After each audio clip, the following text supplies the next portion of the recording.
Welcome back, everyone. When you look at an athlete who just completely redefines a sport, it's so easy to think they just fell out of the sky.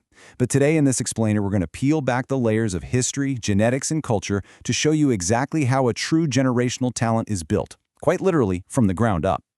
Fans and the media absolutely love to call Victor Wembanyama the alien, right? It makes it sound like he's just this random anomaly that suddenly invaded the basketball world. But what if his arrival isn't random at all? What if his rise to the very top of the sport is actually the result of an incredible, century-long historical process? Well, to really understand the player, we have to understand his roots. And those roots start right at the beginning with his absolutely incredible 35-letter full birth name, Victor Nonga Wembanyama-de Fautereau-Vassel. Usually a complete birth name explains a whole lot about the circumstances someone is born into, and in this case, it traces a spectacular evolutionary sequence of history and athletic pedigree reaching deep into both the Congo and France. Okay, let's dive into this and lay out our roadmap. First, we'll look at what's in a name. Second, we'll explore the athletic family tree. Third, we'll dive into France's basketball awakening. Fourth, we'll examine the Tony Parker blueprint. And finally, the culmination of a century. Section 1. What's in a name? Deconstructing Wemby. Breaking this down is just fascinating. First up, we have Nonga. This stems from his Congolese father Felix, and it translates beautifully to rest in the peace of God, which is this deeply comforting expression of sympathy and solace. Then we have de Fautereau-Vassel. That comes directly from his mother, Elodie, representing her membership in a distinct, historic French family clan. And finally, there is Wemnayama, the name the rest of the globe has so excitedly adopted. And this brilliantly illustrates a really interesting cultural distinction. While U.S. traditions often carry just the paternal name forward, in France and many European countries, a mother's lineage is heavily integrated. So his official French name honors the rich, deep histories of both his mother's historic French clan and his father's Congolese heritage. Moving on to Section 2, the athletic family tree. It's in his DNA. When people say it's in his DNA, they mean it literally. The athletic pedigree here is undeniable. Look at this. His 6'6" father, Felix, was a track and field athlete who competed in the high jump, long jump, and triple jump. That perfectly explains Victor's explosive verticality, right? Then you have his mother, Elodie, standing 6'3". She's a former basketball player and coach. In fact, she was the one coaching the youth teams who originally taught Victor how to play. Add to that his grandfather Michel and grandmother Marie-Christine, who both actually played professional basketball, and you have a family that is fundamentally engineered for athletic greatness. But, this goes way beyond just physical genetics. It's really about deep emotional bonds. Consider this profoundly devastating moment. After a game in his native France, Victor faced the press just hours after learning his grandmother had passed away.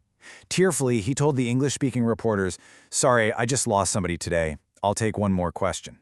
It just shows tremendous maturity and a deep, deep love for the basketball lineage that raised him.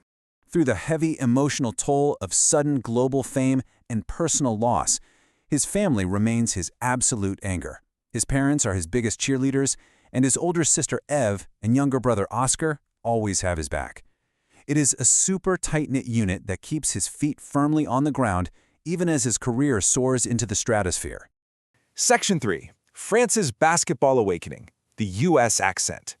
To truly understand Victor, we have to understand how the French game itself evolved over time. Basketball was actually brought to the Paris YMCA way back in the 1890s by Melvin Rideout. He was an original disciple of Dr. James Naismith. Now, for a long time, the French played a very horizontal, almost ballet-like style.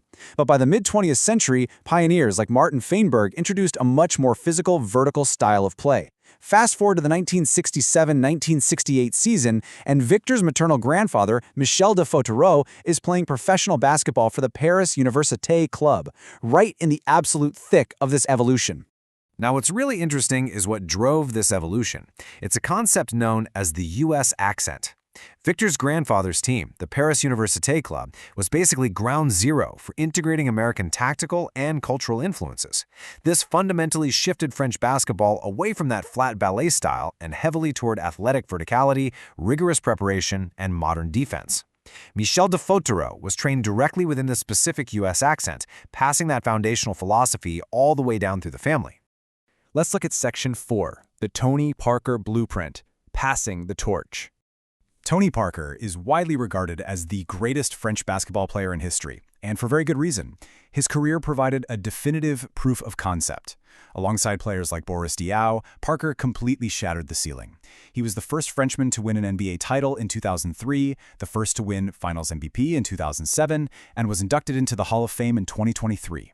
He proved that the French system, that 21st century basketball breeding ground, could absolutely produce champions on the biggest stage in North America. Let's move ahead and see how this built, because Parker's success wasn't just a flash in the pan. It created a direct pipeline for future talent. His legacy paved the way for players like multiple-time Defensive Player of the Year Rudy Gobert, flowing straight down to Victor Wembanyama, the 2023 #1 overall pick. And that torch continues to be passed to the next generation, with rising stars like Zachary Riesecher and Alexandre Sarr entering the league. It's just a continuous, thriving ecosystem. Section 5. Culmination of a century. The future is here. It all crystallized in 2013. A youth coach for the French professional club Nanterre 92, Mikel Allaire, was just hanging out at an under-11 game. He looked over at the bench and was immediately drawn to a 10-year-old kid with an exceptionally long, totally unique frame. That kid was Victor. His unique vertical profile, which is the exact physical trait honed and valued over generations of French basketball evolution and family genetics, got him discovered before he was even a teenager. So, the crucial point we want to make here is this. When Victor Wembanyama was selected as the #1 overall pick in the 2023 draft, it wasn't an accident. It was the direct culmination of decades of informal sports diplomacy, cultural exchange, and a family foundation built on a deep, deep love for the game. Knowing this history fundamentally changes how we watch him play today, doesn't it? He is the ultimate product of everything we've explored. I want to leave you with this final, provocative thought. Over a century ago, Americans brought a very specific style of play to France. That U.S. accent shaped Victor's grandfather, which shaped his mother, which ultimately shaped him. Now, that very same DNA has crossed the Atlantic once again, returning to dominate the American League. It's a beautiful, completely circular journey of sports history. Thank you so much for joining me on this explainer, and I really hope this deeper context makes watching The Alien even more fascinating for you.